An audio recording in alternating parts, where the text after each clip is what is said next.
Congressman John Delaney of Maryland is the first person to formally announce his bid to run in the 2020 presidential election. The congressman joined the Takeout podcast in front of a live audience in Washington, D.C. on Thursday. CBS News Chief White House correspondent Major Garrett and political director Steve Chaggaris asked Delaney why he thinks he's qualified to be President of the United States. I think I've lived a life which is an example of really what's central to the country is this notion that our kids have a better opportunity than we do. In many ways, the entire American system is built on that promise. And I've lived that.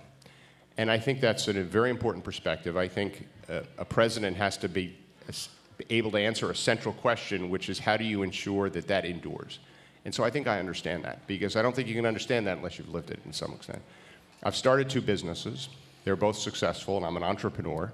And that's something we desperately need more of in our country right now, is more startups, more entrepreneurs.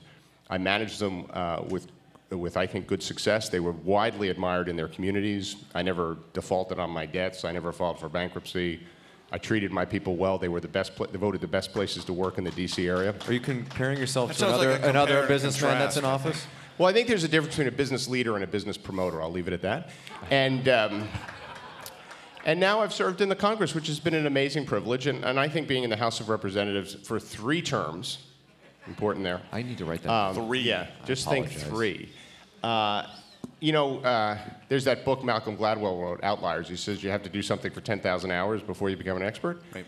You know, I've certainly done that now. And I think we see sending someone to Washington who's never served in Congress is a mistake, but I think I've got an amazing experience. I think people from the House of Representatives don't run for president because they have to give up their seat to do it, not because they're not prepared to do it. And that's what you're doing. You're giving I'm giving up my seat because you have to, right. And I'm okay doing that.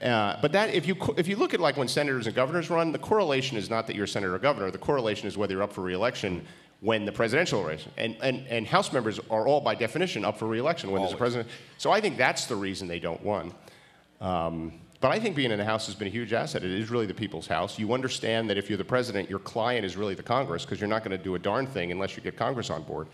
And so I think being in the House has been an amazing experience. I've learned so much from my colleagues. And so I think my experience as a blue-collar kid whose community invested in him and it worked out, and running 2 businesses, starting them from scratch, and now having the privilege of serving in the Congress, I think is the perfect kind of background for this. I've got a strong family. I've been married for 28 years, 4 terrific kids, you know.